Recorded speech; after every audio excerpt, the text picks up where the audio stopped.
Friday. It is World Art Day. So we're going to create some art today. Welcome back to another Friday. We made it through another week.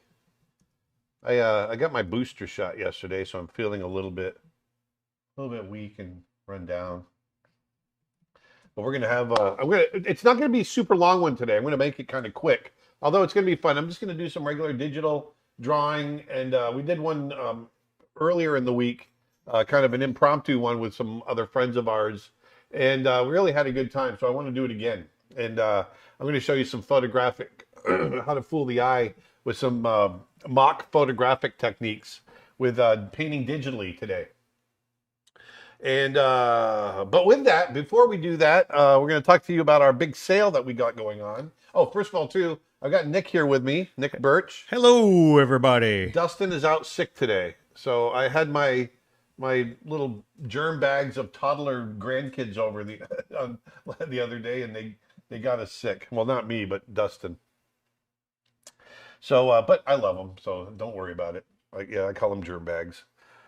They're just walking little mountains of bacteria, really. Well, toddlers, that's what they are. I have a 5-year-old, I should know.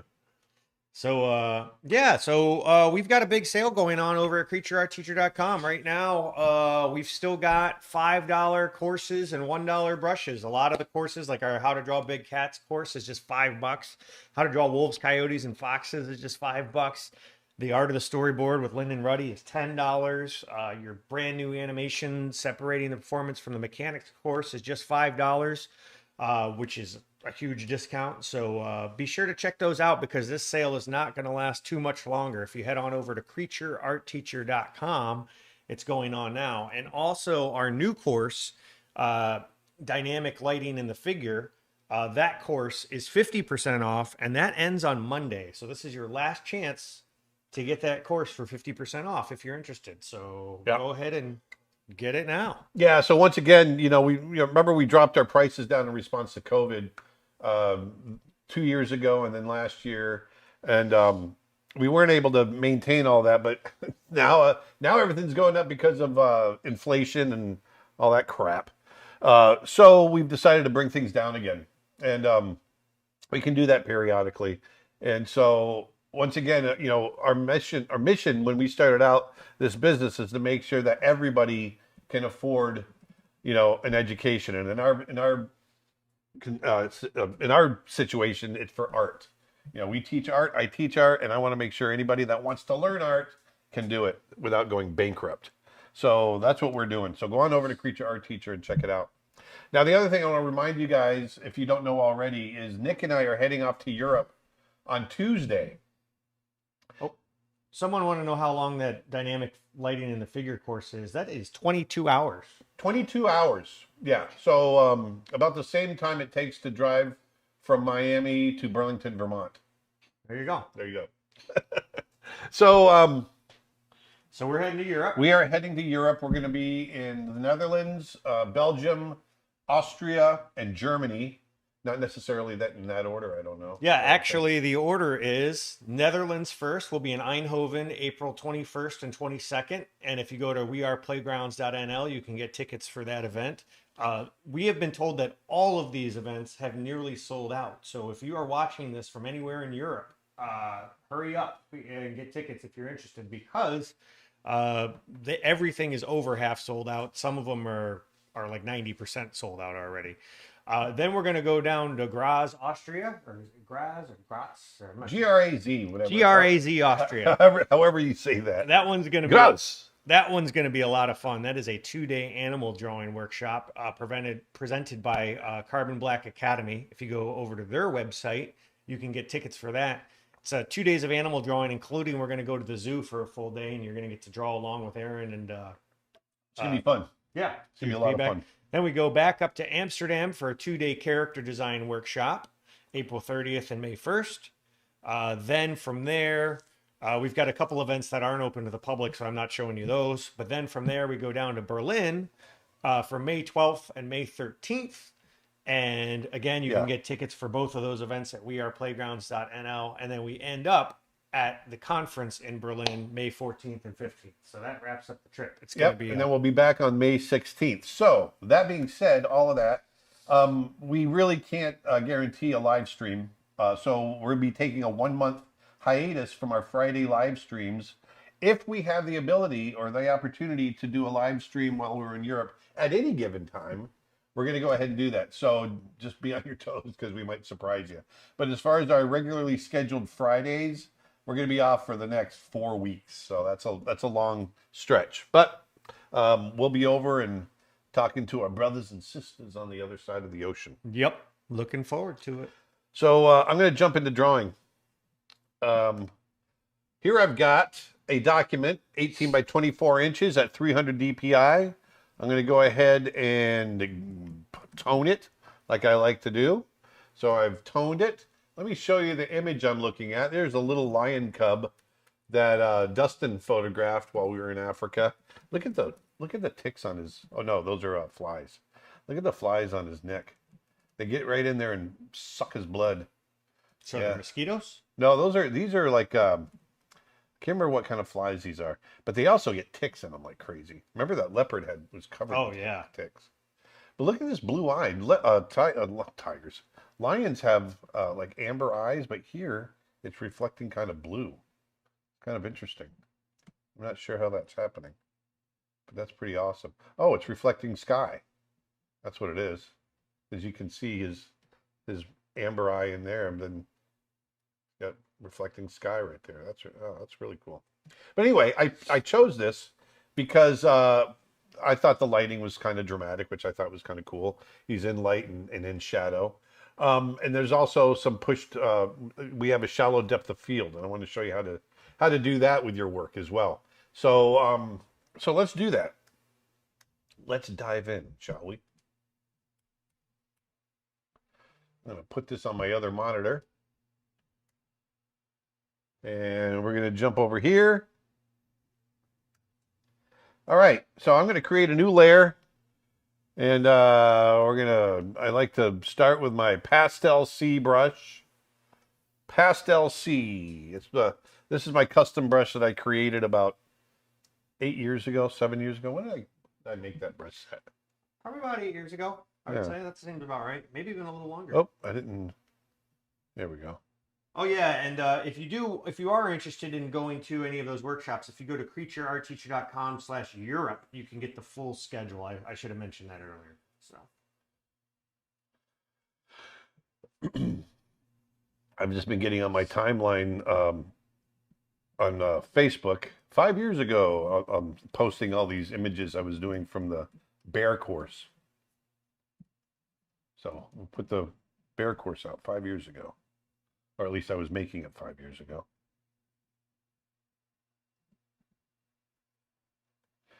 So I'm just going to get in here. And yes, I'm using reference. But I push my reference. I know the anatomy. Cody on YouTube wants to know, do you have any courses on how to draw baby monsters, or any advice on how to draw baby monsters? Baby monsters.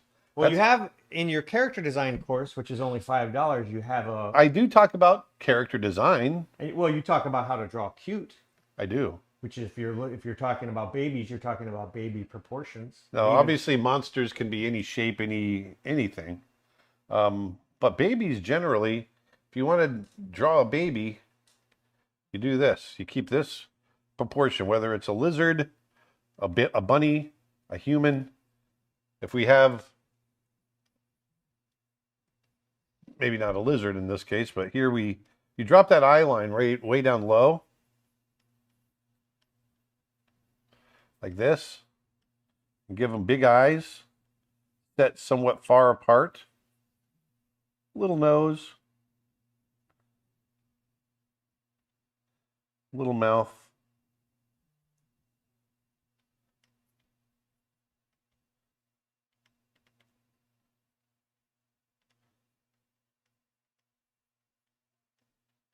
Little ears. Here's your cute baby proportions, okay? And if I keep those same proportions, okay, let's do instead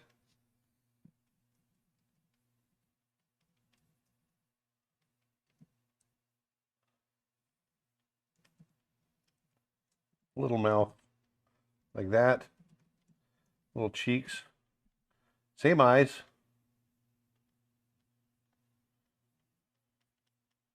same spot, put the eyes in the same spot. Now we've got, put the ears up here. Sapphire Phoenix says, hi, greetings from Germany. Hey, hello. Hopefully we'll see you in Berlin. Yeah. We might even make it over to Munich. We haven't finalized a few dates yet, so we'll see. So now we got a puppy. Look at that. Keeping the same proportions. There's our human. There's our puppy. Right there. And what if we turn off the puppy and we go same thing. Make it a monster. Well, now, actually, yeah, we could do a monster. Now we got him a little elephant. I did that on my character design course.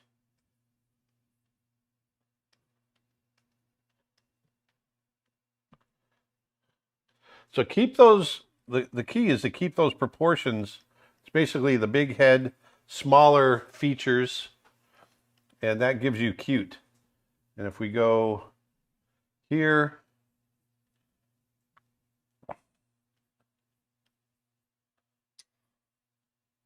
Crimson 35124 asks, hey Aaron, how often should an artist take a break throughout the day of painting, and how long do you think the break should be?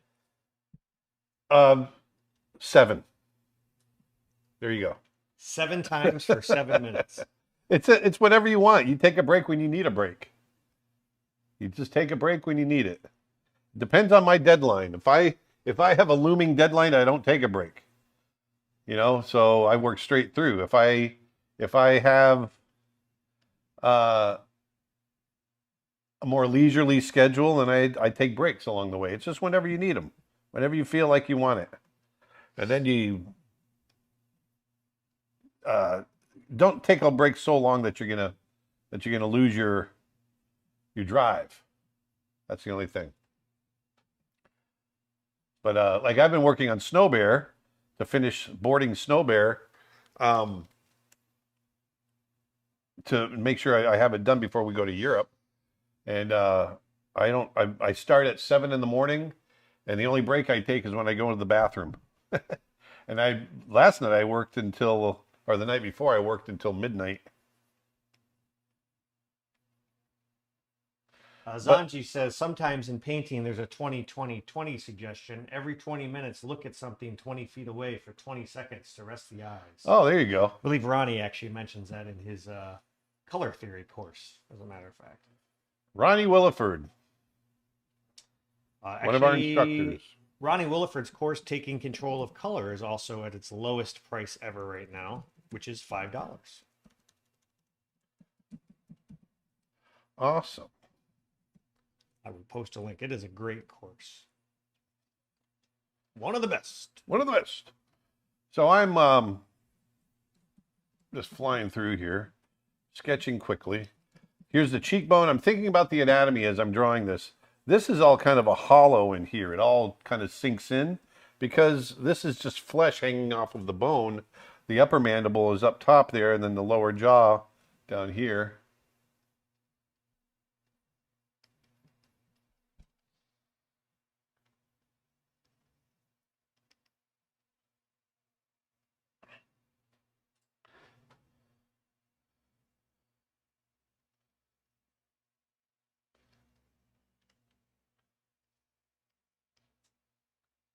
There.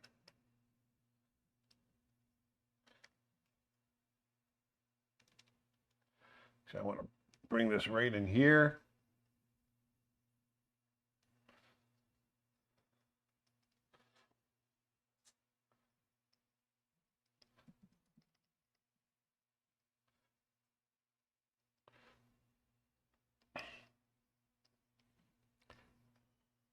Oh, you know what came in the mail today? What's that? My one wheel. Maybe I'll go out and break my leg or break my arm before we go. Well, that's a great idea. So I bought a one wheel. I've been dying to get one and get my It's a Christmas present, 280-pound butt outside. Well, I've been using my. I used to wakeboard a lot. I used to skateboard when I was a kid, and when I saw these one wheels, man, I just fell in love with them. I know I'm too big for them, but I'm going to use it anyway. See what happens. Jean on Facebook is asking, when are we going to be in Belgium? Because there's no information about it. That's because the event that we're doing in Belgium, the one that we have scheduled right now, is actually a private event for a school. It's not open to the public. But we're actually, it looks like we might have some extra days in Belgium, so we might be scheduling some sort of like meetup sort of thing. We're going to try to do one of those in Vienna and maybe one in Belgium. Yeah, maybe. Well, I know we're going to be going. Do you know what day we're going to Bruges? I could find out.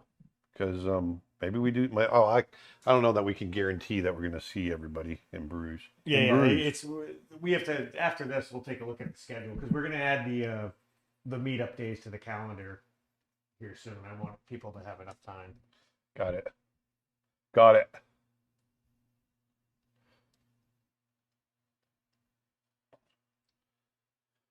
I love Bruges. I love the movie in Bruges. I think that's why we're going to Bruges because they got it because I mentioned it.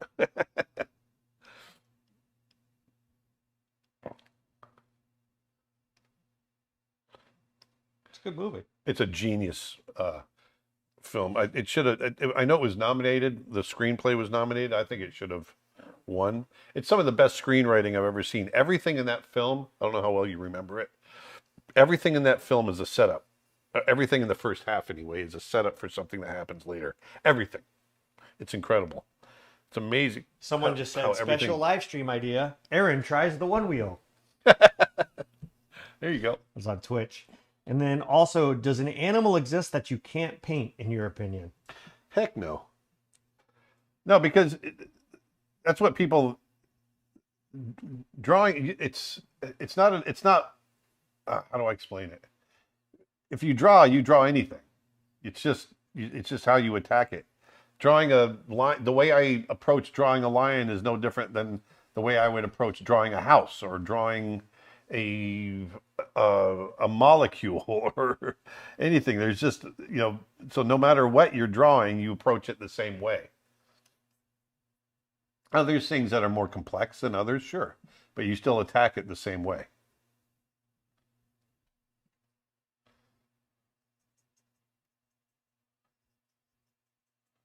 So, like the way I'm drawing now, I'm drawing very rough.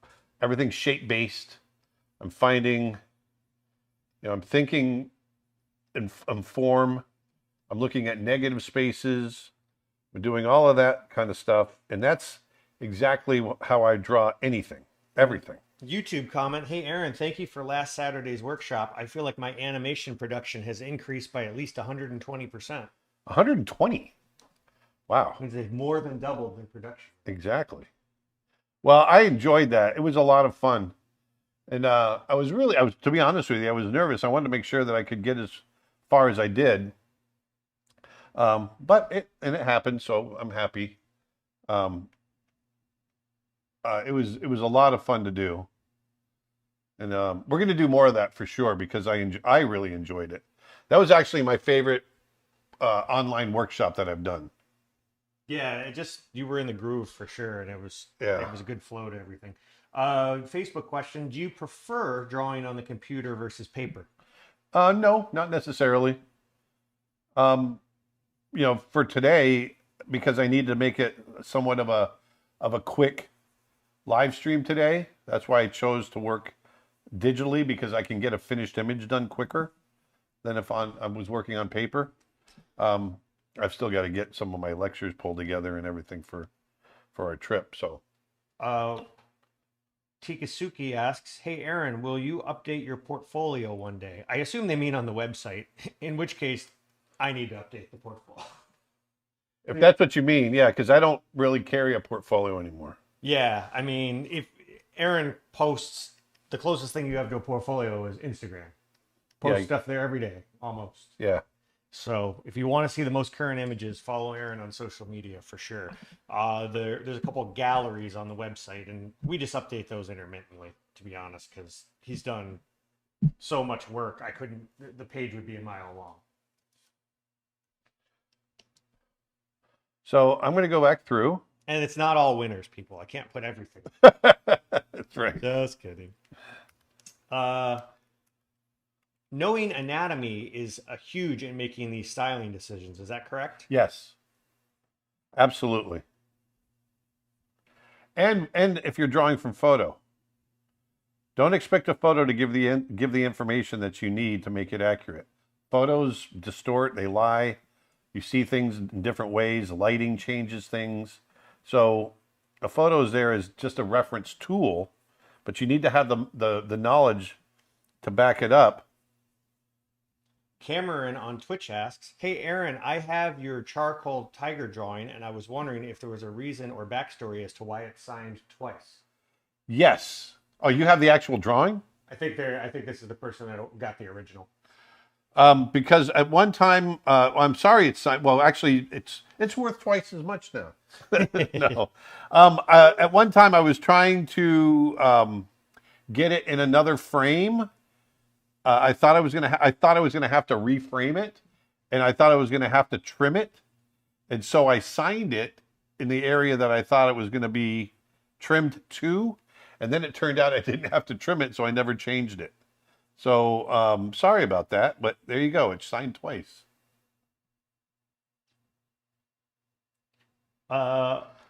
There was actually several of those drawings that I did during that period. The leopard. I had another lion. They're all signed twice. Because you took them to the frame shop and thought. Yeah, because for whatever reason, I was looking for a standard size, and the standard size I had to trim, and then I decided not to do the standard size. Another Twitch question. Who animated Rafiki in The Lion King? He's one of my favorite characters. I know I could Google it, but I would rather ask you. James Baxter. One of my favorite shots in the movie that James Baxter does. James Baxter is, first of all, he's one of my favorite animators in the world, literally.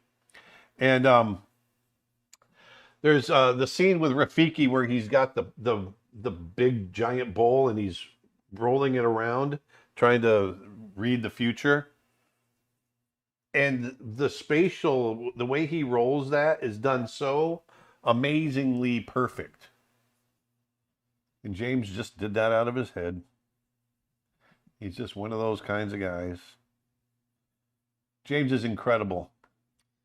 Gene asks, with limited access to animals for practice besides a zoo, what's a good alternative to drawing from real life? Perhaps high-quality photo books? Yeah, I would say documentaries before photos, because in documentaries, at least you get to see them moving.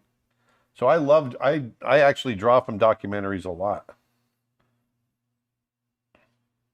Obviously, not everybody has a large screen TV, but if you do have a large screen TV and you're watching, say, a National Geographic documentary, some of those shots are much larger than you'll ever be able to see in a book. So. Yeah.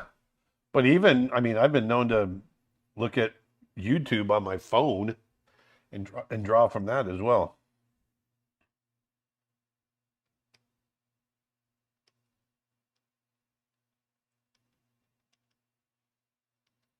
I pretty much only draw digitally. Is that a problem in the industry? Like trying to get a job? Not necessarily, no, because in the industry, pretty much everything's done digitally. So, and I know most of the kids in the industry, that's pretty much the only thing they do as well. I say kids, sorry. But most of the younger people in the industry, that's pretty much it. I mean, I had worked with a guy several years ago that had never really painted traditionally. He only painted digitally, and he was working in the professional realm. So Erica Bay wants to know, what days do you guys leave for Europe? Tuesday. We leave on Tuesday, 19th. Lufthansa.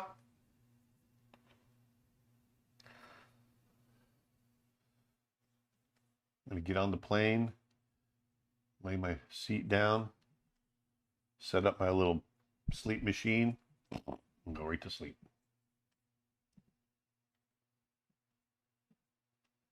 Nick's a pro when we do these big trips. Nick will get on the plane. If we have like a 12-hour flight, he'll sleep for 12 hours. Yep.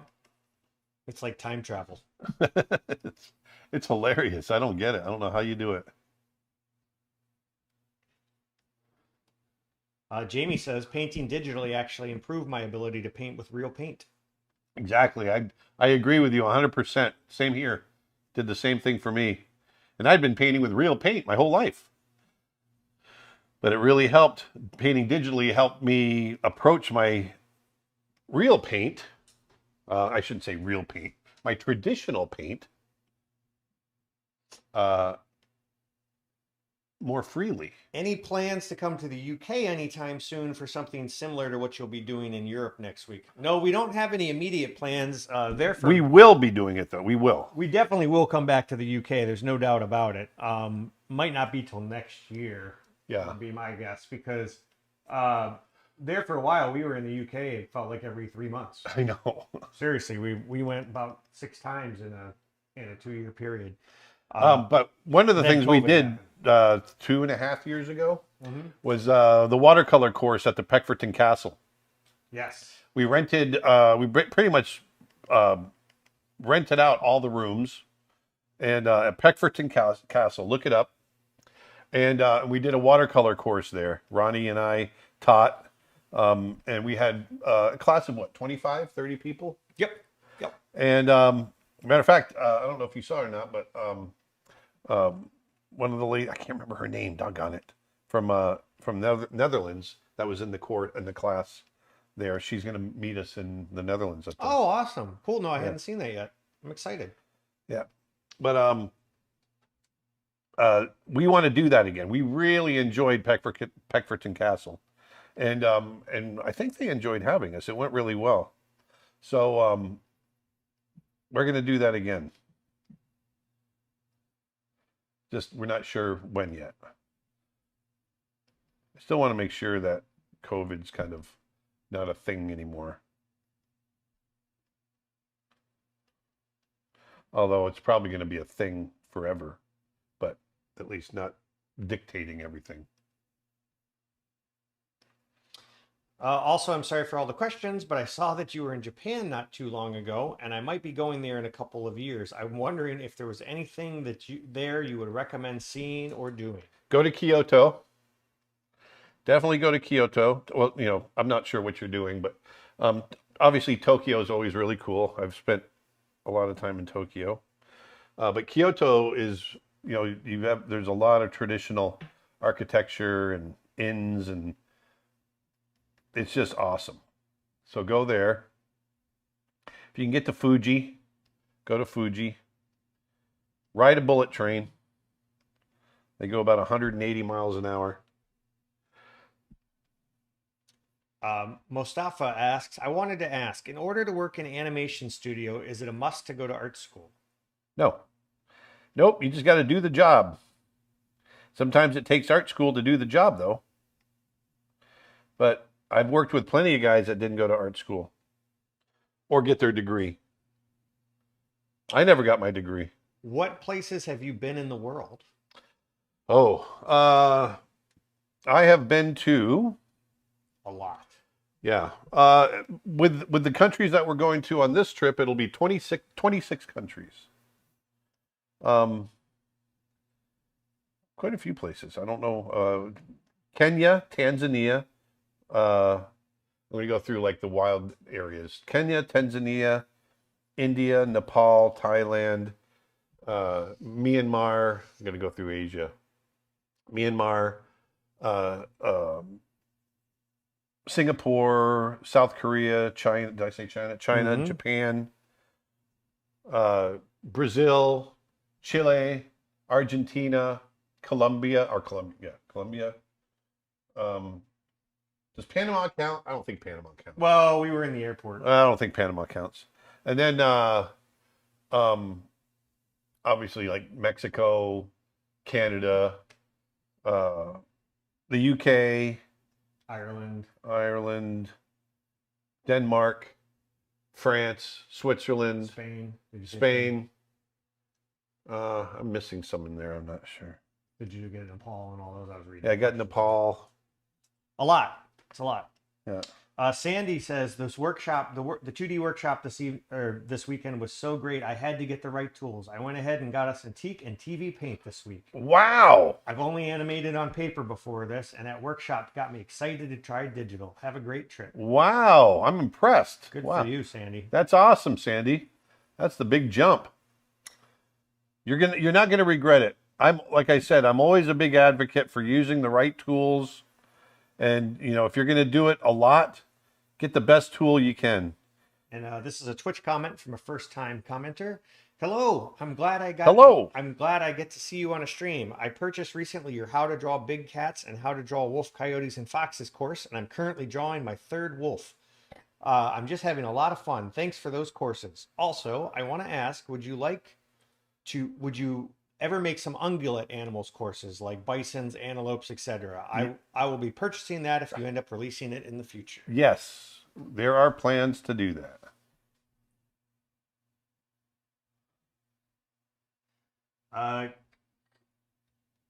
Facebook question: is Milt Kahl or Frank Thomas the best animator in your opinion? Is that a choice between the two? I think Milt Kahl was probably the best. From a technical standpoint, they all had the same amount of heart, I think. And when I say the best, I mean it by such a small margin. Everybody agreed that Milt was probably the best draftsman that Disney has ever had. But even Milt was known to kind of fall into tropes and things that he would do, As a matter of fact, I think he did it on purpose. The Milt Kahl head swaggle, I think he did that just to show off. Mm-hmm. A Toro says James Baxter also did that crazy turntable shot at the climax of Lion King where Scar accuses Simba of murder. Exactly. Simba looked 3D. That's insane. Well, he also animated. This was 3D, but he did 2D animation over the top of it. He did the ballroom dance of Beauty and the Beast. Both characters. Summon that sequence though too, because didn't you do the you don't deserve to live?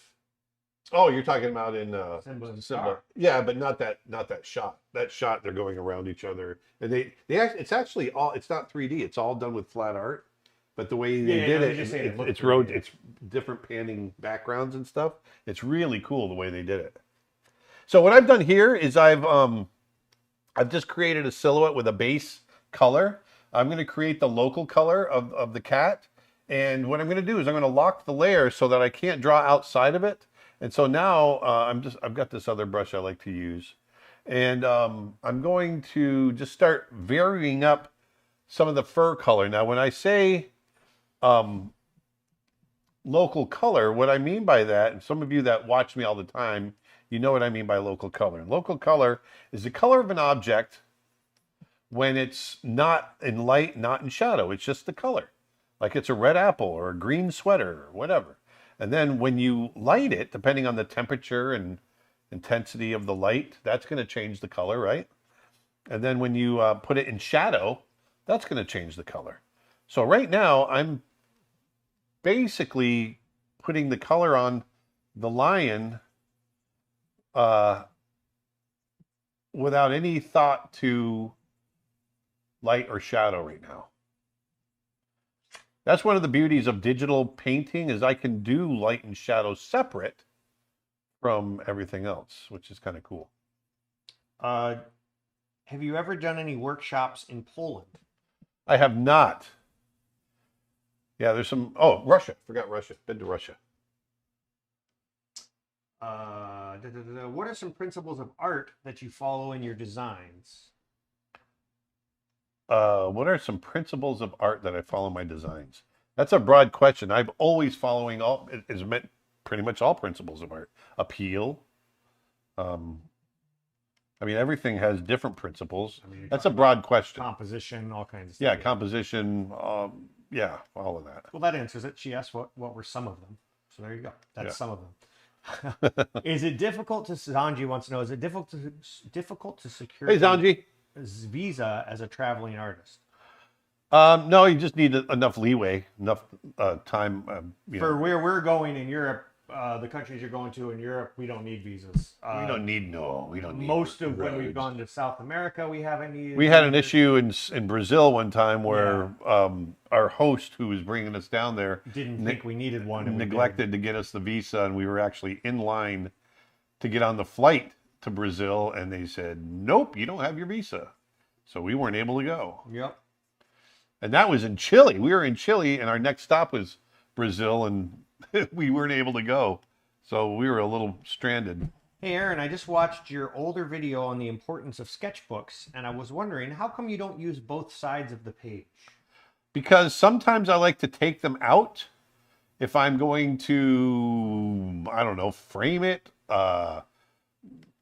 whatever other reason I might be saving it for something. Pin it up as reference. Yeah, so I just don't because of that.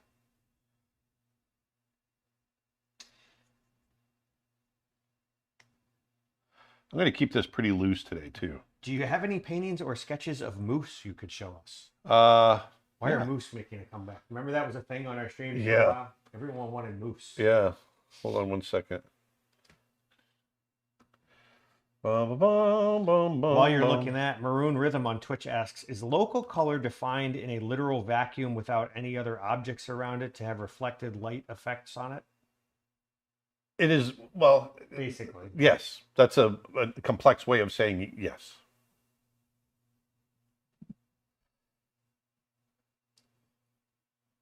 I've got lots of moose.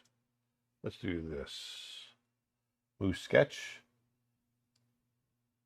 Here's a moose sketch. Moose drawing. Moose drawing. There's the New Year moose. Remember I did that? Mm-hmm. I don't know what this moose is. That was when all those people were getting moose questions. Let's see what these moose are. It's going to take a second to... Oh, yeah, I remember this one. What animals in the Masai Mara were harder or easier to find? The easiest thing to find, if you're not talking about whether they're predators or prey, probably impalas, baboons, zebras, giraffe, elephants, water bucks. They're kind of everywhere. Lions would probably be the most common predator. Yeah. Well, yeah, that's true. Because cheetahs, although we tended to find, well, I guess we found cheetahs and lions the same amount. Yeah, but you'll find 20 lions in a pack. That's true. So yeah, of the predators, yeah, definitely lions, then cheetahs, and then leopards are really hard to find. So here's a moose that I did a few years ago.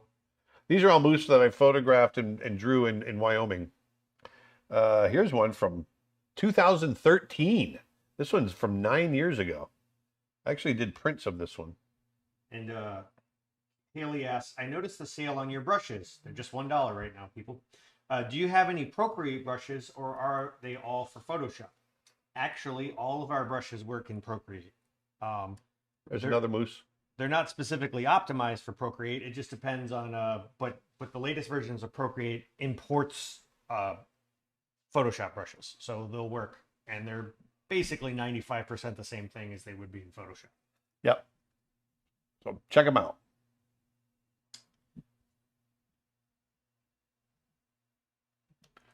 The other thing to remember about doing local color, avoid, if you can, even if something is, quote, white, avoid going white all the way, because you still want to have the ability to go bright white when you are doing your light areas. So I'm always thinking about, when I add light, it's got to get brighter. So if I'm like in, this cat has white fur on the chin and under its neck and all that. But I'm not going full on white, because in the sunlight, it's got to get even brighter. So there you go.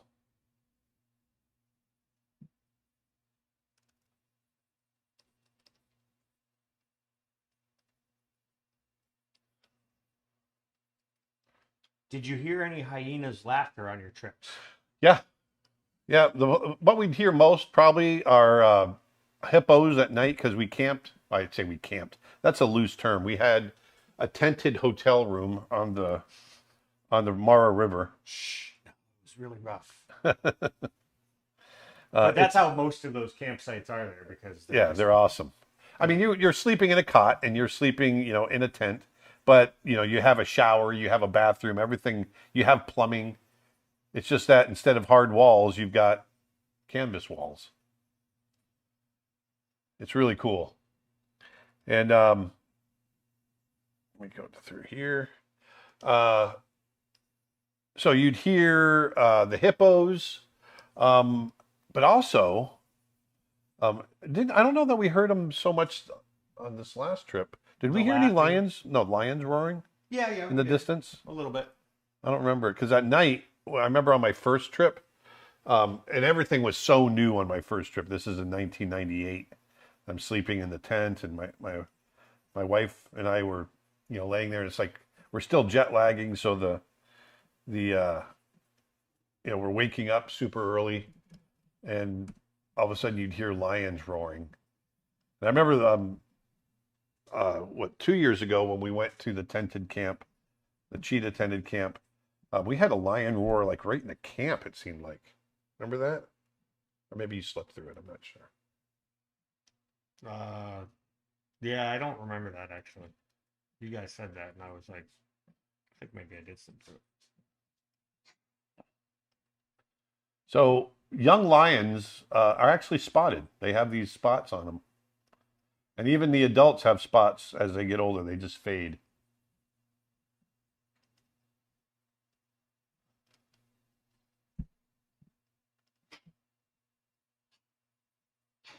Oh, how you doing, buddy? Poor little guy. You got a cold? No, he's just old. He's like 110 in dog years. He's the oldest guy in the house. Well, oldest dog in the house. Our little toy poodle, he's 15. 15 or 16, something like that. But 15, I think. And I think he's getting a little senile. He just kind of stares off into the void with his tongue sticking out. But you give him a good life, feed him really good, and let him hang. He likes to hang out in here with me. Max, little Maxie. So I'm just putting in patterns, once again in the local color, just going in and being really loose. Because you can, I'll randomly, not random, I'll go in and selectively, that's the right word, add detail later on.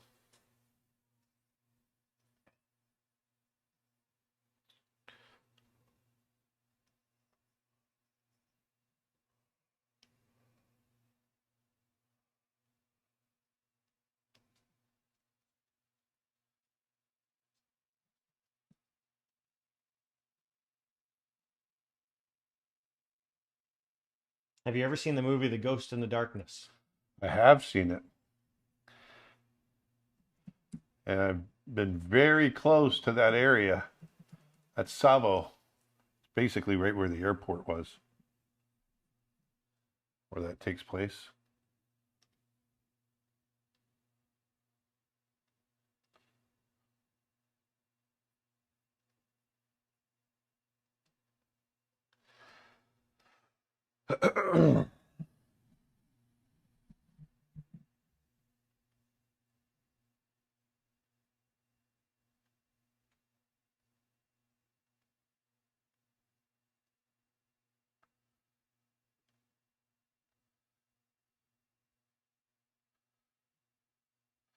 Just laying in more patterns, keeping it loose, having fun.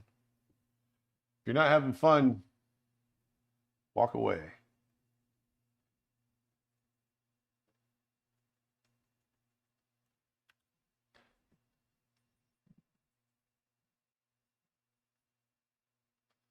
Where's Dustin? Dustin is sick today.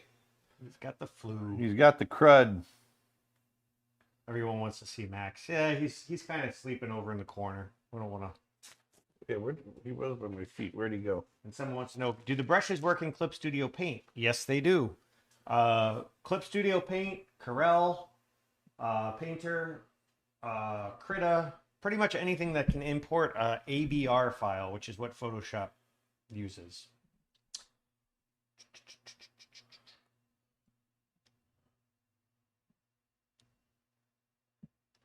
Where is Max? I'll show everybody. Where'd he go? Do you like to draw wild animals but with fantasy skin patterns? I saw on Instagram a tiger in pastel blue and gray, and it was beautiful. Yeah, I've done it in the past. It's not something I do all the time, but I have done it in the past. I guess Max left. He's not in here. He said, "See you guys. I'm going home."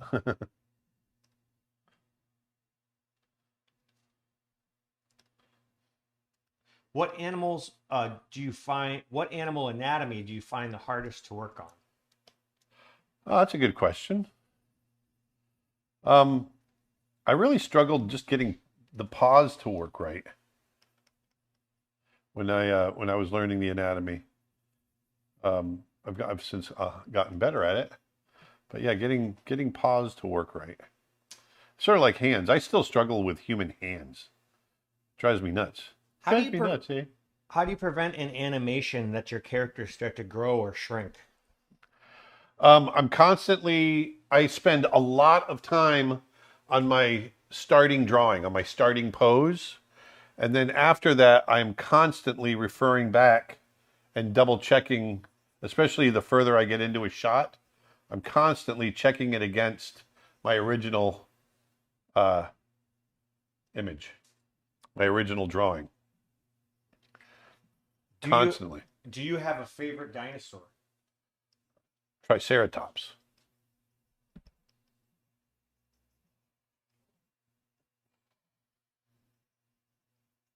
I was going to say Dino. I can't get that high anymore. I used to be able to do a good Dino impersonation.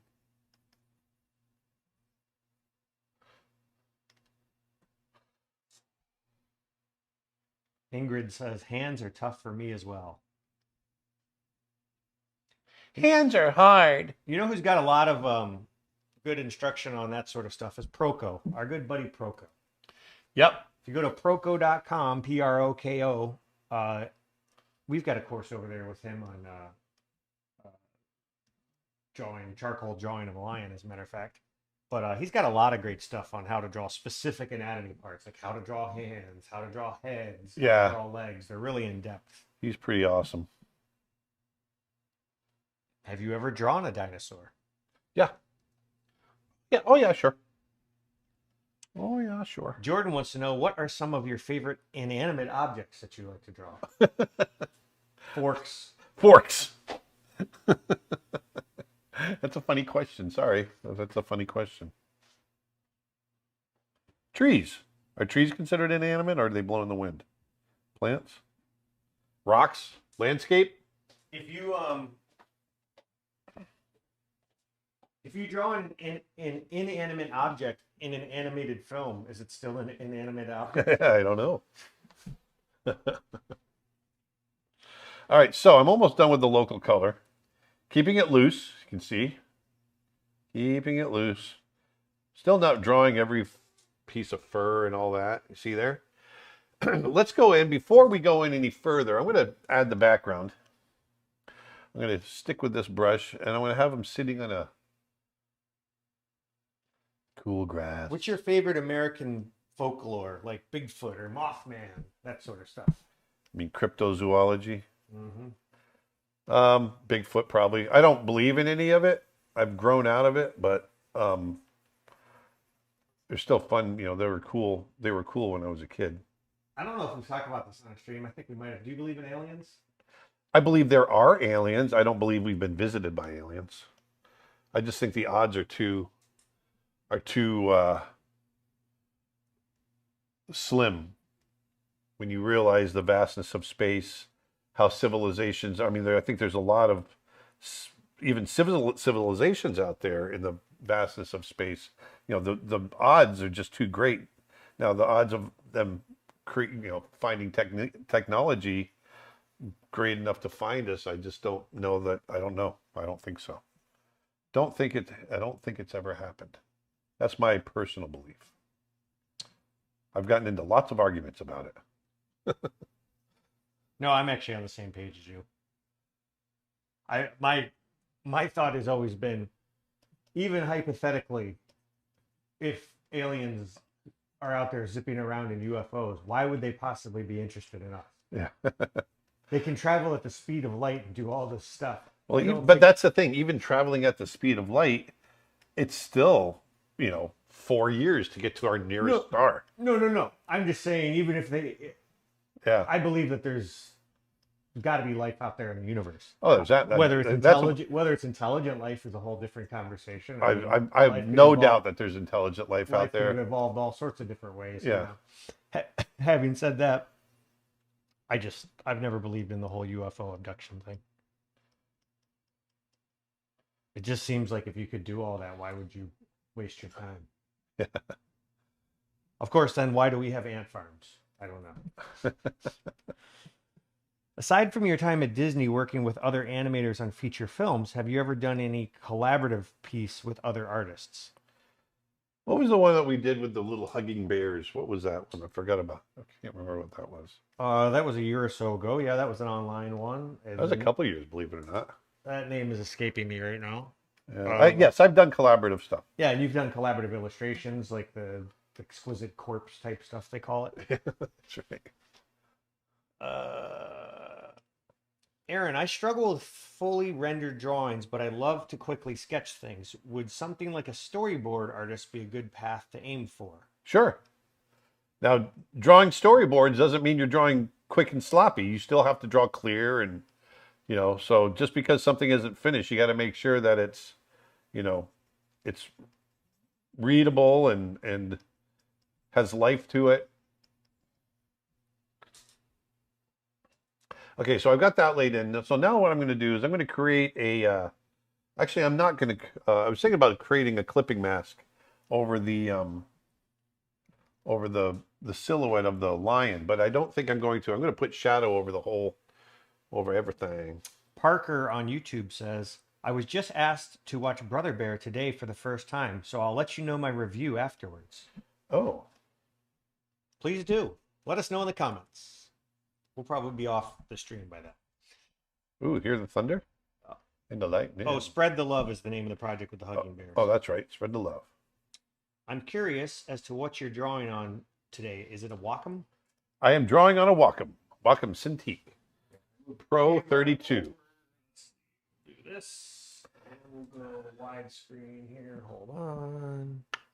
Here I am. Hi. It's a little dark. It's really dark, but here I am. It's dark outside.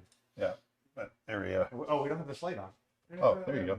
That's why it looks so dark. Yeah, turn that on. There we go. Now you can see me. Hi, everybody. So now what I'm going to do, this is what we're going to do. Watch this. We're going to get dramatic lighting going. So I'm going to put a layer on top of everything. We're going to set that to multiply. I'm going to do a warm shadow, I think. Not too dark right now. I'm going to bring it right across his nose. Boom. Look at that. I'm going to go over the whole thing. I like this angle better anyway, because you can see you drawing the whole time, instead of just profile. Oh, yeah.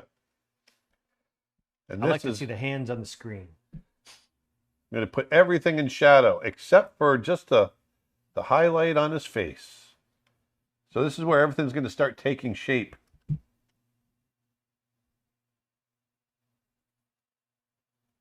We'll start getting some depth to it. A little bit of shadow here. The ear is casting a shadow, so this is all in shadow back here. While you're doing that, I want to let people know, if you head on over to creatureartteacher.com right now, we've got a huge sale going on. It's our biggest sale of the year. We've got $1 brushes. That's hundreds and hundreds of brushes in those brush packs, all for $1. We've got $5 courses. Tons of our courses are down to their lowest price ever. We've got $5 courses, $10 courses, $15 courses. Some of the courses are up to 90% off. Our How to Draw Horses class is the lowest price it's ever actually been right now. I think that's $15 or something like that right now. So $5 courses and $15 horses. there you go. Yep. So head on over to creatureartteacher.com because this sale's not going to go much longer. And also our newest course, which is dynamic figure and the Dynamic lighting in the figure. Dynamic lighting in the figure. Sorry, I was blanking out. With thought. Is 50% off, and that ends Monday. So head over to creatureartteacher.com. So I'm going to take it back just a little bit. We're going to take this back down here a little bit. I want to show a little bit more of his face in the light. In the light, Aziz, light. Name that movie. Light, Aziz. Jade wants to know, hey, Aaron, would you say you're having more fun creating art than ever now that you're not working for a big company? Yep. Nick mentioned in a previous stream how art could stay a hobby as if you make it work, it can drain the fun out of it, if that makes sense. Do you find that that's the case? Absolutely. Well, it's still, what you do now is work. It's still work. It's not a Yeah. hobby. It's not a hobby, and I still, but I do enjoy it because I enjoy it mostly because I'm driving it, as opposed to the studio telling me what I can and can't do. And Martin Berger asks, Martin Berger, we're going to see you in Austria, man. Yep. Vienna, right? Yeah, Vienna. Yep. We haven't announced our meetup date in Vienna, but we will soon. When you are painting the huge shadow, are you thinking about the shape of an object that is casting the shadow, or are you just putting it where it feels right to you? A lot of times I'm thinking about the logic of it. Yes. I don't really necessarily think about the shape, so to speak, because you can get away with a lot. So you don't have to be that specific. If something's off screen, there's pretty much an infinite number of ways it could be casting a shadow. As long as the logic, as long as your light direction stays consistent, the logic of that, then you should be okay. Ingrid wants to know, I'm interested to know what one of your favorite Disney movies that you animated were. Lion King. I really enjoyed working on Lion King. I enjoyed working on Brother Bear because of directing it. But Lion King I just loved working on that movie. I've always loved that film. And it was just, it was great. It was a lot of fun. So I'm adding light. Notice I created a layer on top of the shadow layer, and I set that to overlay, the blend mode. Set it to overlay, and look at this light that I'm able to get with this color. I've got this light kind of amber color.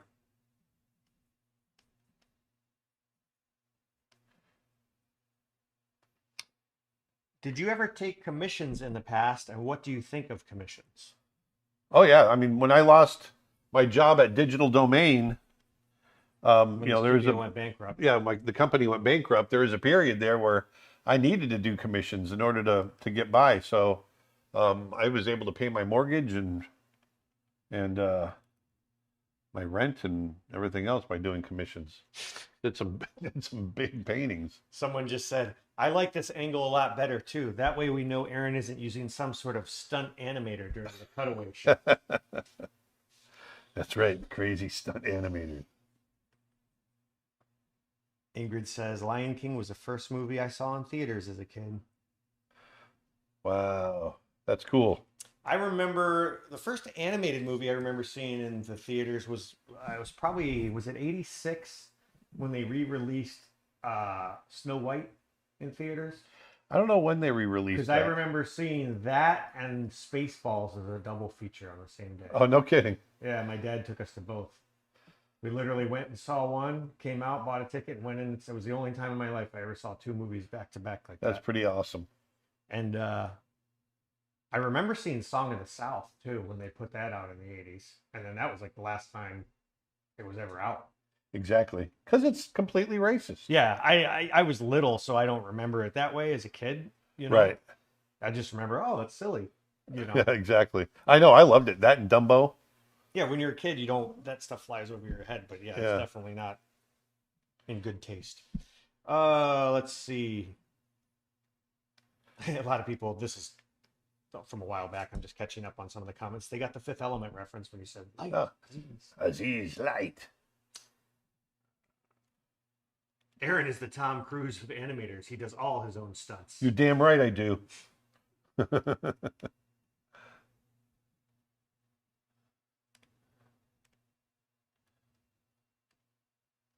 So I'm going to go through now and just hit some of these edges on the local colors, like some of the fur, just to get that to read a little better. I put a gradient multiplied tone over the bottom to push those values even darker because I want your eye to go to where the light is, right there on the whoops, doggone it, on his face. Lena says, hello from Germany. I think I'm going to be able to meet you in Berlin. I am in love with your charcoal paintings and watercolor. I'm not a professional painter, but I dream at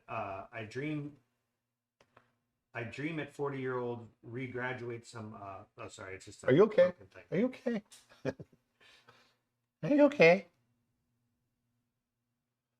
Sorry, it's just I'm reading it as it's the comments are scrolling as I'm okay. trying to read it. Anyway, they're going to meet us in Berlin, so we're looking forward to it.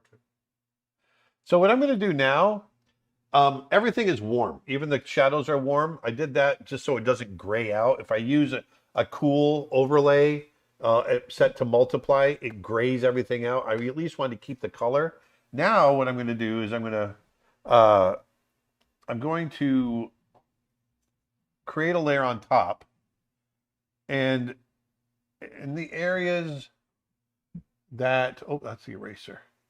In the areas that are white in shadow, I'm gonna make them a little cooler because they're in shadow and they tend to reflect the sky. So that's what I'm gonna do. Is it a good idea to study ideas from the old masters like Caravaggio, Rembrandt, etc., or from life, or should you do both? Both. It's always a good idea to study the masters. Always. They've got something to say. They've figured stuff out. So why not ride on their coattails and figure it out? Learn from what they did. Matthew on Facebook wants to know, Aaron, what inspired you to start looking into getting an e-bike, and which one do you have? I have an Adventure.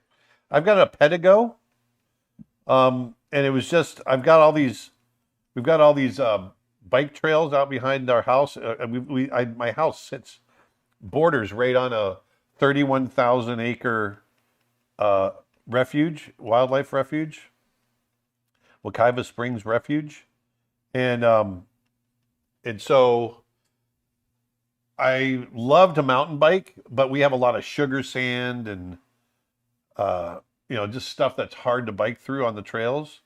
And so I wanted something that could help me get through all that stuff. Otherwise, I'd only be able to go about a quarter mile and I'd just be exhausted. So with my e-bike, I can pretty much ride for 15, 20 miles on these trails with my fat ass self getting out there and getting some exercise. And I have no problem. Plus, you get access to trails that once you do that, no one's out there. They're not out there at all. It's amazing. Everyone's right by the parking lots in the immediate semi-walkable area, and then you just get out in the trails. It's completely empty. Yeah. Let's see. Where did it go? I had a question. It scrolled up. What's going on today? The Flashy Weasel on YouTube asks, Hey, Flashy Weasel. Hi, Aaron. Does working on the Wacom for long periods of time start to bother your eyes at all? No more than just drawing and painting. I mean, I will say this, your vision has been getting consistently worse. Yeah, but I'm just an old guy. My vision started going bad when I was 40, and I went to the doctor, and I said, is it because of what I do? And he goes, no. He goes, you're old. You're 40. It just goes bad when you're 40. Or most people. Some people, I'm sure someone out there is going to go, oh, my eyes are fine. Oh, Ryan asked, did you see Blue Sky's final send-off with Scrat? Oh no, I didn't. That was pretty cool. Somebody, some unknown animators uploaded it, and they apparently worked on it. They, scratched the little squirrel that's Yeah, yeah. always there. He just Trying to get a he nut. comes out into the screen, gets the nut, and he just eats it and goes to town on it, and then Okay. drops it and walks off camera. Oh, that's great. I love it. Aaron, So notice, or just real quick, oh, notice how I'm mostly in the grays on this cool, but because everything else is so warm, this is something I'm always trying to talk about when I'm talking about color and temperature. Just by sheer comparison, the colors that I'm putting in here look a lot bluer than they really are because of the warmth and the orange. And orange is a complement of blue. It's the opposite. So just by having this kind of cool gray against the warm orange and ochres in here, it pushes it into the blue. Sorry. Mia asks, "What do you mean by sugar sand?" Oh, sugar sand. Just okay. It's sand that's like sugar. So imagine taking a bag of sugar or a sack of sugar and pouring it out, and that's what the sand is like. A lot of the soil It's like beach. a lot of the soil in Florida is like that. Yeah, Florida used to be a big sandbar. Yeah. 20,000 years ago. It was all under. It basically is still just kind of a beach, all dried up.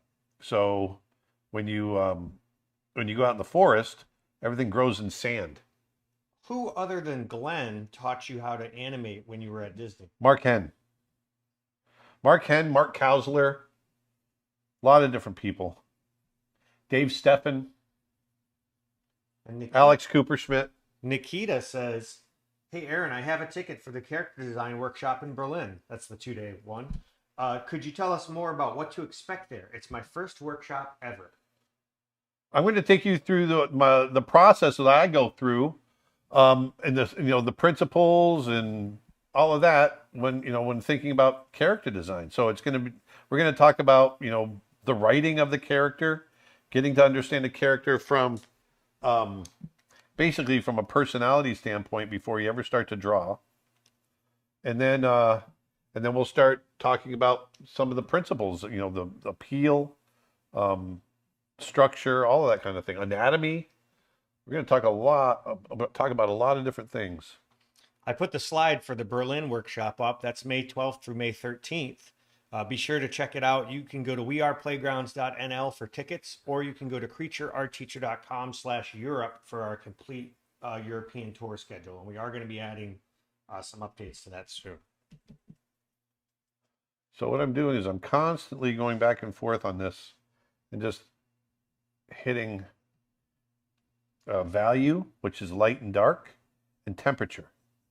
So I'm going cooler and I'm going warmer by just making it grayer. I'm not really changing the hue, but I can change the saturation of that color and go gray.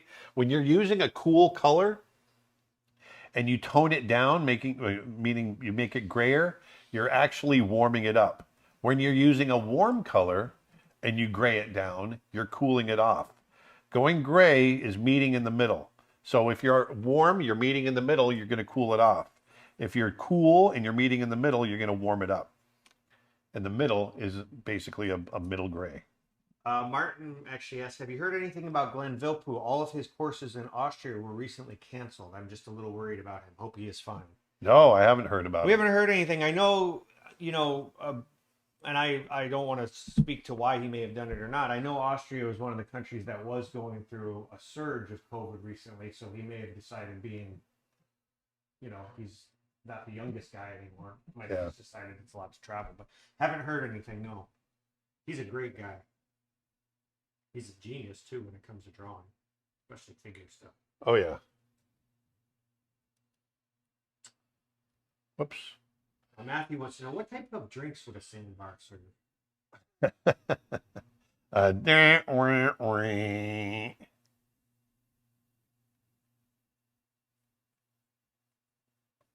Are you going to have any time to do a bit of sightseeing in Austria, Germany, or the Netherlands, or is it just going to be doing courses and running to the airport? No, we're going to have opportunities to definitely enjoy ourselves. It's a pretty packed schedule, but we are going to have some downtime, so. Yeah. But yeah, 4 weeks, man. That's a big chunk of time.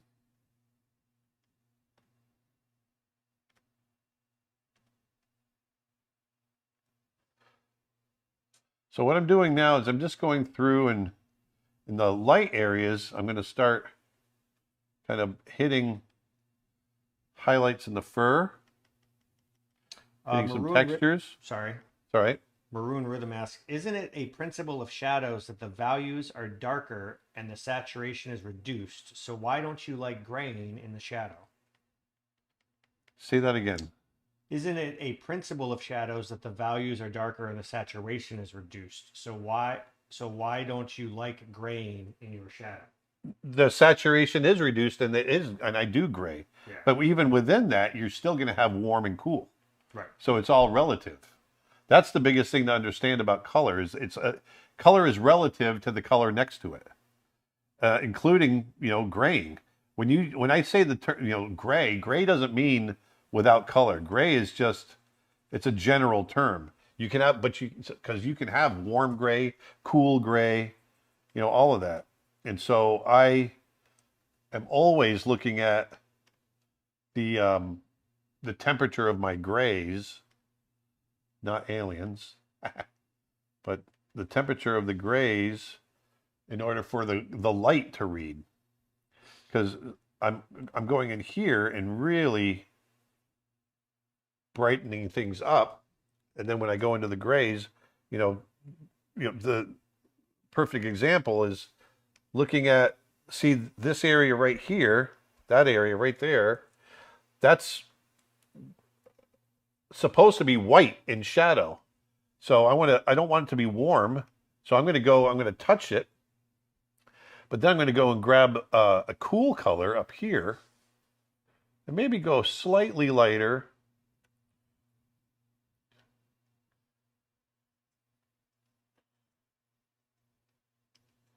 So now I'm cooling off, but not really changing the value. So it's still toned down, and I'm using gray. It's just that. Brandon asks, hey, Aaron, I'm curious if becoming a member to your site would still be beneficial without drawing digitally. I've always drawn traditionally. Yeah, absolutely. Yeah, absolutely. So many of my courses you can follow along traditionally. Yeah, I'll give you an example.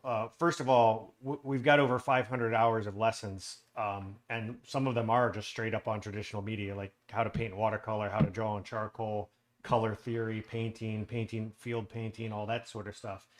But just an example of something where Aaron demos digitally, but can be completely applied traditionally, any of the hundreds of hours of animal drawing courses. Exactly. He shows you how to draw a wolf or a fox or lions or whatever. None of that. He's drawing digitally for the sake of it's easier to demo, but every single bit of that information applies to traditional. So absolutely, I would recommend it. And hey, we've got courses on how to learn to paint digitally if you want to do that too. And both of our memberships are on sale right now.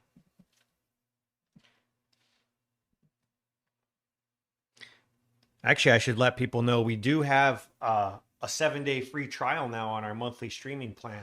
Oh, that's right. And that includes over 500 hours of education that you get instant access to.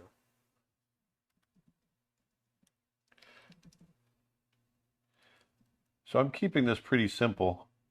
You can see, we've been at this not too long, a little while.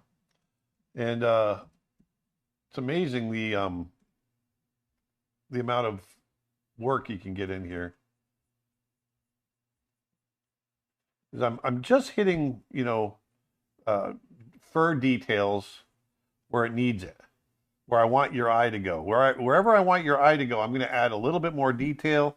I'm going to add a little more contrast to draw the eye there. Basically, the center of interest is this light area on the head. Sorry. That's all right. So I'm just going to, I'm going to add more and more detail here. Go ahead. Twitch question from a first-time viewer. Are the bluish colors on the neck the skylight that's bounced up from the ground, or is it the skylight hitting it directly? It's skylight hitting it directly. It'll bounce around. Right now, I've used the same color and value, kind of maybe a little bit more than I should. But yeah. I'll get in there and vary up some of that color a little bit. It's a good observation you made there. But you get a lot of cool reflection in shadows from the sky. Even though the sky is where all the warm light is coming from, the blue color of the sky itself will reflect in shadows.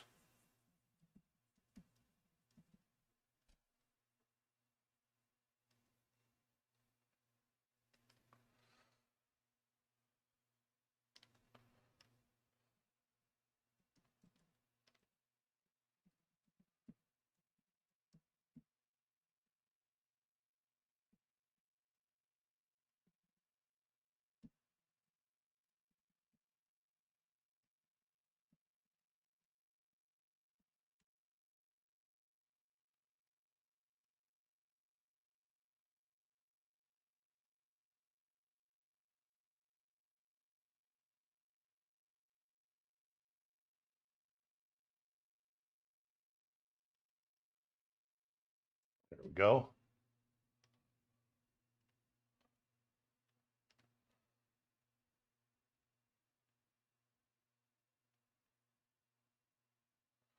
I push the range and value here just a little bit.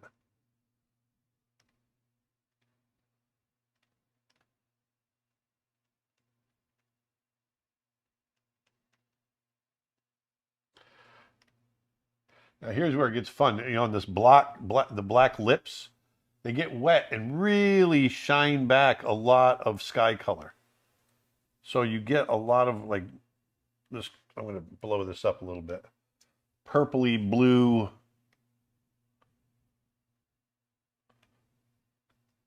reflection on the lips.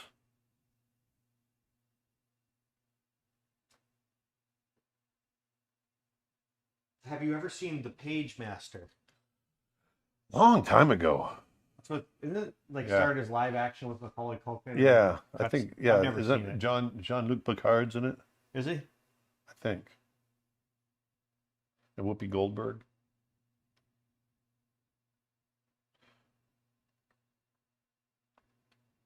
Have you ever seen the work of Geneva Bowers? She's a children's book artist, and her work is absolutely beautiful. I can't say that I have. Really? You can't say that? I can't say it. I just can't. Oh, no, I've not seen it either, but it's really cool looking.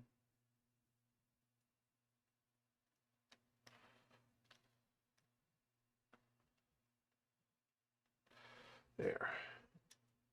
So there's, just done quickly. Have you ever met Robert Bateman? I have met Robert Bateman. When I was a young artist, I asked him to critique my portfolio. And I sat with him. We both had made it into a show, Birds and Art, which is a show in Wisconsin. I was in I'd say kid, I was in my 20s. And we sat together, and he was a big idol of mine as I was growing up. And it was a big honor for me to sit with him as he looked at my portfolio, looked at my paintings, my drawings, and we talked about animation because I was working at Disney at the time. And it was great. He's 92 now. Still going strong.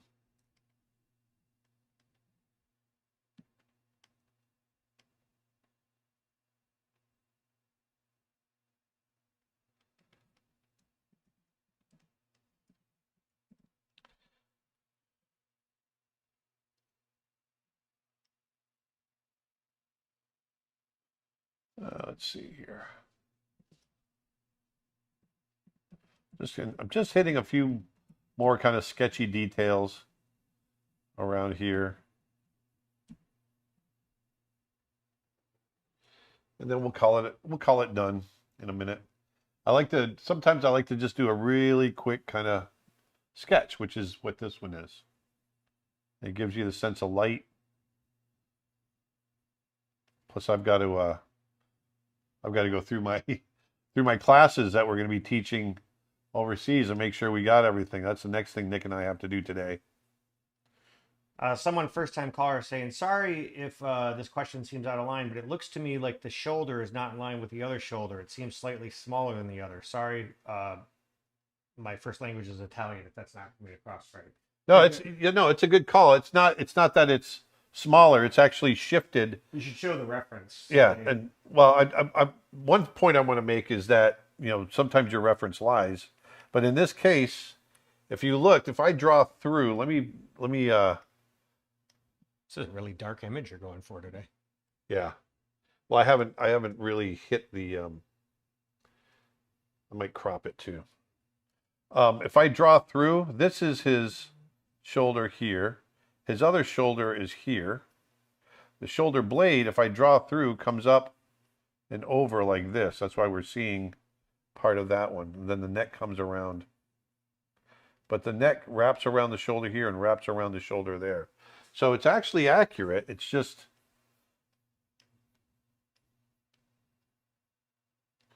like so. Now, one thing I probably could have done a little better is indicate this line here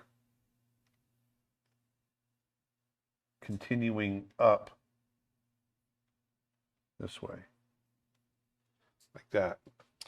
Where do you recommend getting professional one-on-one critique to improve your animation or art? I've always wanted proper critique, but most platforms end up having too much encouragement with maybe the smallest bit of incredibly simple critique. And oftentimes artists are too busy to respond back professionals if I ask a question. Well, you've kind of sunk every suggestion I was going to give you, so I don't know what to tell you. Find artists that you can trust, and that's really all you can do. It is hard, though. I mean, it's hard to get positive feedback. I mean, that's the one thing that we talked about, that or constructive feedback. Art schools tend to be good for that. That is one of the big things that they have, because you're in a. Yeah, actually, if you can get into an online course that Schoolism covers something like that. Schoolism has a lot of feedback. Yeah, I know that's one of their. If you go to schoolism.com, their courses, they're not the cheapest if you're taking the ones that are date specific with instructors, but their whole model is to give direct feedback. And I mean, for what they are, they're very affordable. Yeah. For personalized feedback like that. And that's the thing. To get personalized feedback takes a lot of time, which is one of the reasons. That's actually darker on there for some reason. It looks to me anyway. Well, that's probably just the monitor, but the color differentiation between the monitor. But oops. There you go. I mean, there's what it looks like on YouTube. Oh yeah. Well, so the light patterns are showing up the way I want them to. But here, when I was watching it up here, and I was like, wow, it's really dark. Yeah. It's just sorry, you guys can't see what we're referring to. We've got multiple monitors. So what I'm going to do now. Someone says maybe it'd be cool to maybe have the wetness on her nose or teeth picking up some light. Yeah, but the wetness on the nose is non-existent. Right. It was just a suggestion. No, it's all right. I'm just telling you, explaining it. I'm splaining.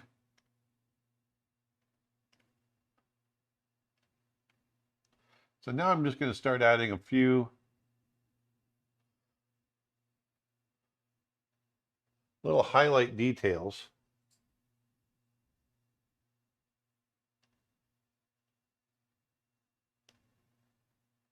Oops.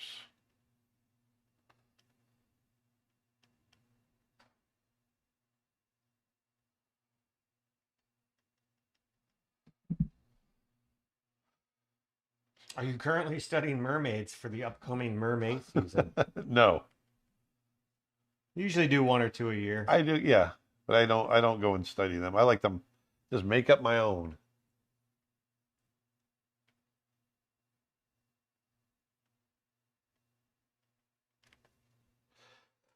So on its own layer, I'm just gonna throw in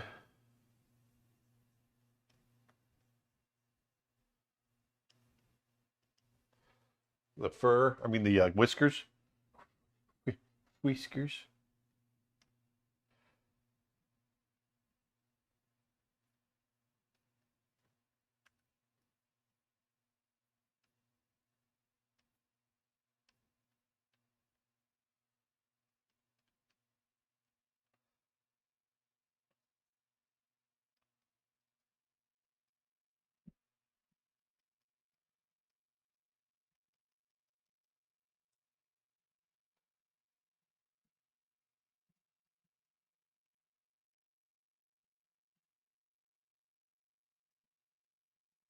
There we go. Just hitting little details here and there.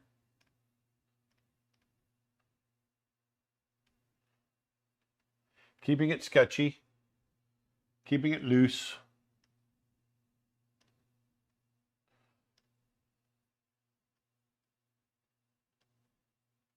Actually, I'm drawing on the whisker layer. Oh well.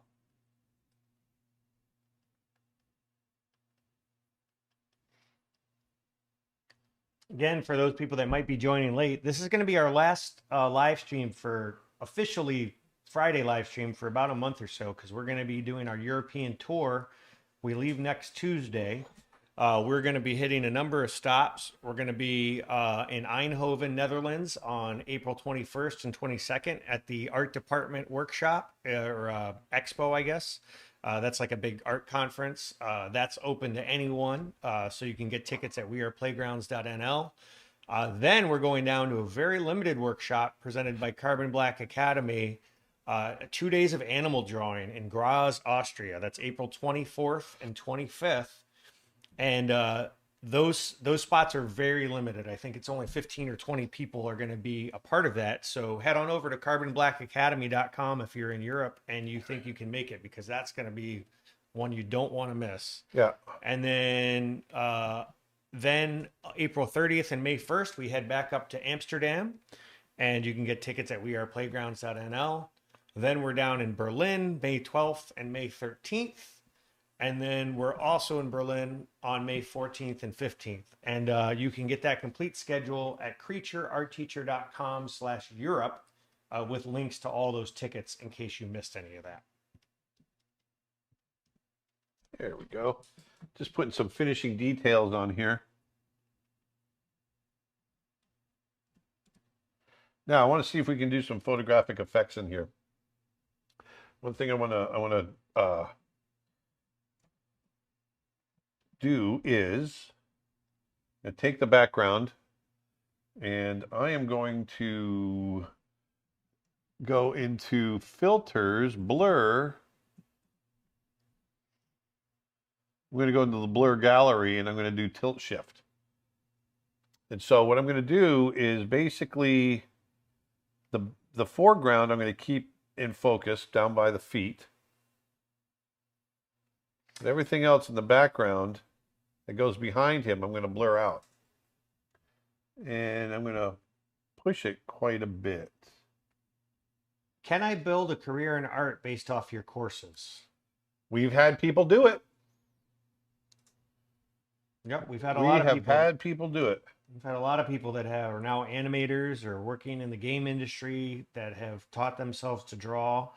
Now remember, learning is only half the battle. You've still got to, just taking a couple classes is not going to get you where you need to be. It's the basis. It's going to teach you the good principles, but it's going to take hundreds and hundreds of hours of practice beyond just the courses to get good enough to be, working for some place like Disney or Pixar or something like that. But it's completely possible. If you're determined and you get a good foundation from our courses, you absolutely. Yep. Oops, I did that wrong. Have you ever considered doing a tour of Brazil? So far, we've only gone to Sao Paulo. We've been there a couple of times. We'd like to get to some other places there for sure. So I've got this merged together. I blurred out the background. I've saved, the layers to preserve them there. But what I've done is I've gone in and I've combined them together so that I can go in and I'm going to grab, actually, you know what I'm going to do? I'm going to resize it real quick. We don't need to be as big as we are because it's going to slow me down. So I'm going to change the size down to 15. Ryan says photographic effects and digital art would be a really great video. I think they mean something like specifically on how you're doing your blur and your tilt shifts and like a video on that. Like that's what and I cover that in my I definitely cover that in my how to paint in digital painting in Photoshop. Yeah. Yep. But I could probably go more in depth on it. So what I've done is I've grabbed my smudge tool. And I'm going to go in, I'm going to copy this layer. And I'm going in, I've grabbed my smudge tool and grabbed the airbrush setting. And you can see, let me blow this up. By using my smudge tool and just kind of hovering over it for the stuff in the background, I can push it out of focus. You got to be careful not to smudge it so much that it distorts the drawing.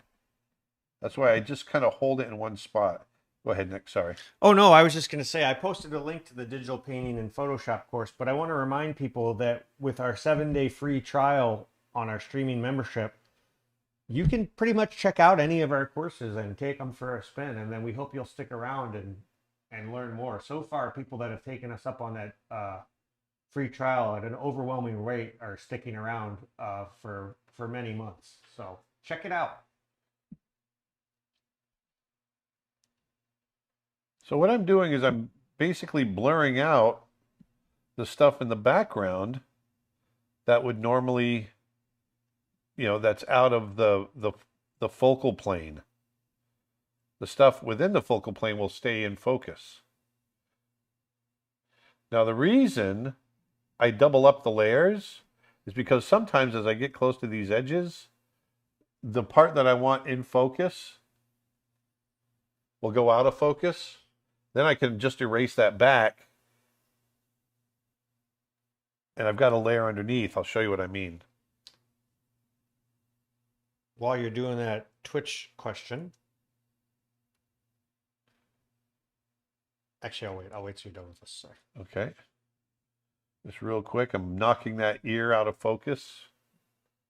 Maybe a little bit on that head, just so that the ear in the foreground reads a little better. See, then I can come in with my eraser. Yeah, the eraser is nice, hard-edged.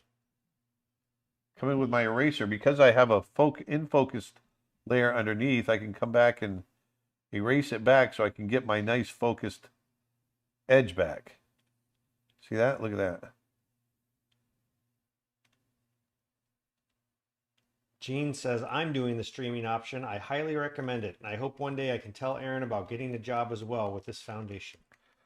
That would be awesome. Twitch question. Can you share any tips for drawing in 3/4? I always struggle with the eye that's further from the viewer. Or maybe point me to a course in which you already explained it. You have to think about the construction, the shape. You have to think about that. So if we're talking about something that's in 3/4, let me show you really quick.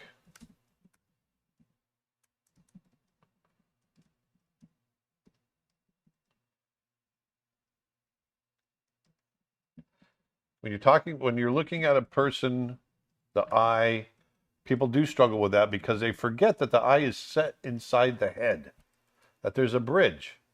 If we look at a head, if we look at a person real quick, you've got an eye here, an eye here. From the front, you don't really know what that shape is, but we have different planes. The forehead is on a plane. Then there's a plane change basically between the brow and the bridge of the nose that kind of goes in, and then it comes back out. You got the bridge of the nose right here where the bone is. Then you got maybe a little direction change on the cartilage sometimes. Then there's a plane change under the nose, another plane change here. And there's a plane change right here. So all this sinks in right there. So if we turn this in 3/4, what's going to happen? Let me just draw the general shape of the head. So there's a general shape, right? So let's start with the far away side. And we'll match it up on this side where the plane changes are. So basically you've got your temporal bone comes down right there, right by where the eyes are, the eye socket. You've got a basically the brow right there. That comes down, and then it comes out for your cheekbones, right? So we've got that there, and then the chin kind of juts out a little bit, so there's going to be a little bit of a plane change right there. Okay? So what happens here? Let's follow that center line. It's going to cut in right here for the bridge of the nose. So that's going to come in like that, and then it comes back out. Let me blow that up for you. It comes back out. So then you're going to have the nose.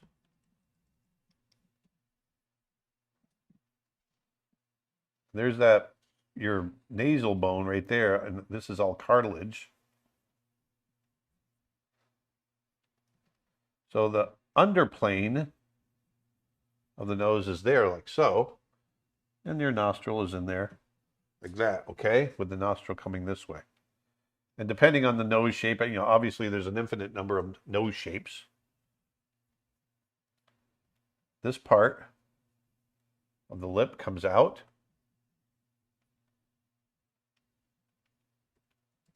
Lip, that comes back.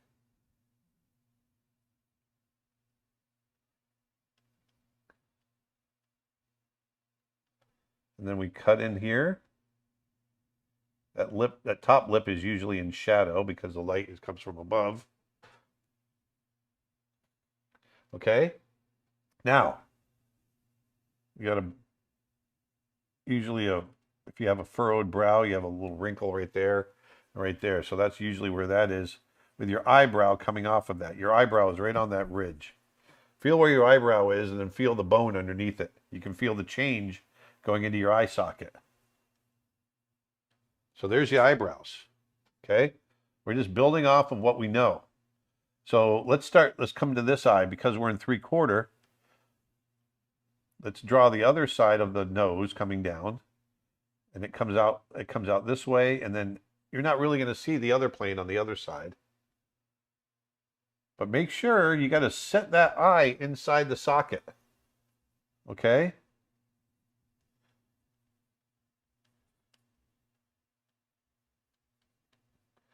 So there's the shape of the eye. Like so. You got an eyelid.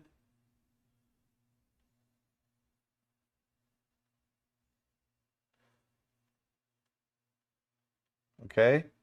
But all of this is set inside. It's going in. If I draw another line coming down, it goes inside, and then we come back out on the cheek. All right? And quite often, depending on your light direction, this is going to be in shadow, and it casts a shadow on your eye. All this is in shadow, like so. Now, there's the pupil or iris.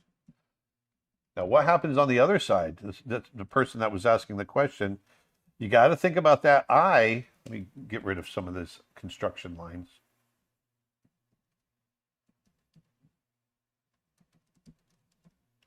You got to think about that eye being set inside the head. So it's going to be behind the nose a little bit. The eyelid comes down like this, and the eye is turning away from you.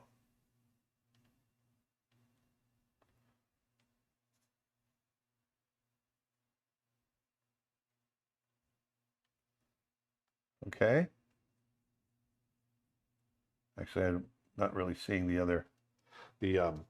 not seeing the whites of the eye because I drew so much of it. There we go. And here we go right here.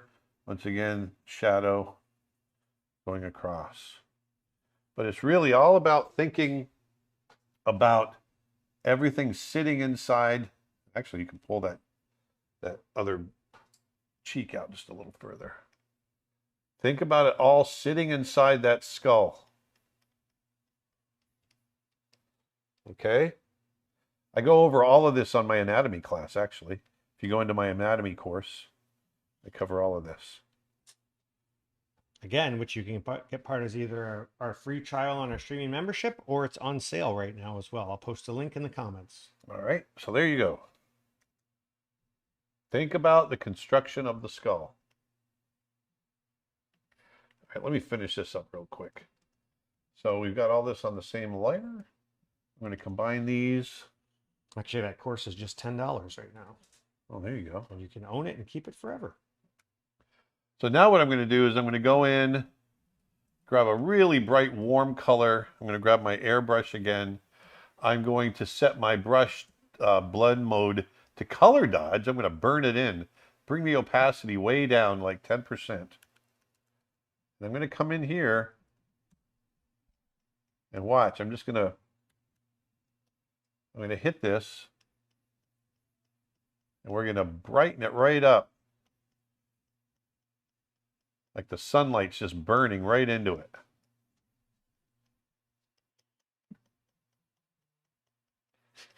Just get it to glow. YouTube comment. Someone says the animators at Hanna-Barbera are like, nah, not listening. Eye sockets do not exist. It's true. That was a style choice. I guarantee you they all knew how to do it.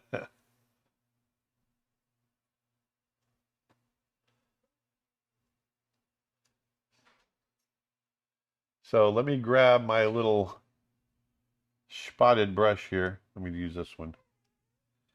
I'm going to do one last little detail, one more thing. This is a good question. Sama Lass on YouTube asks, how does a cat's tail generally move in relation to the body? Well, sometimes it's not as much overlap as you might think. It's not as much drag as you might think.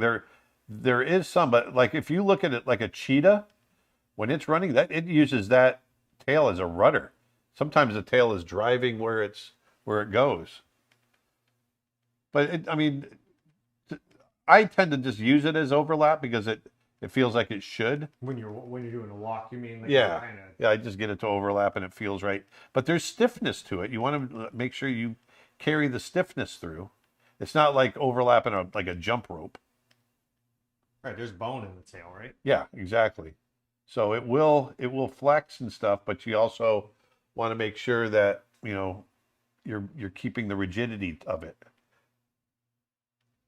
Happy World Art Day, everybody. Happy World Art Day. So there we go. There's our little lion cub looking into the light.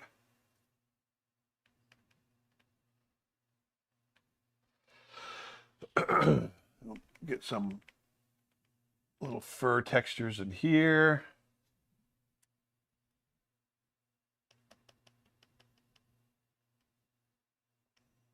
There. So that's it in a nutshell. We've got some cool areas in here in the shadows. This is done, like I said, this is a quick sketch, but fun nonetheless. And we got some photographic effects in here with blurring the background.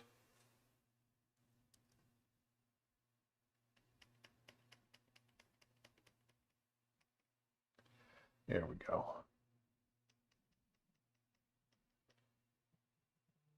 Only thing left to do now is sign it. Don't sign it big, people. When you sign your piece, everybody sign. It's like this running thing now where everyone has to sign it so their signature just jumps off the page. Don't do that. It ruins the image. Sign it tastefully. So I'm just grabbing just a slight value brighter. Small off to the side in the corner.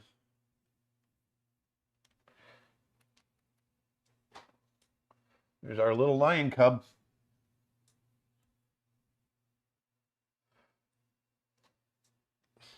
God, I'm sorry.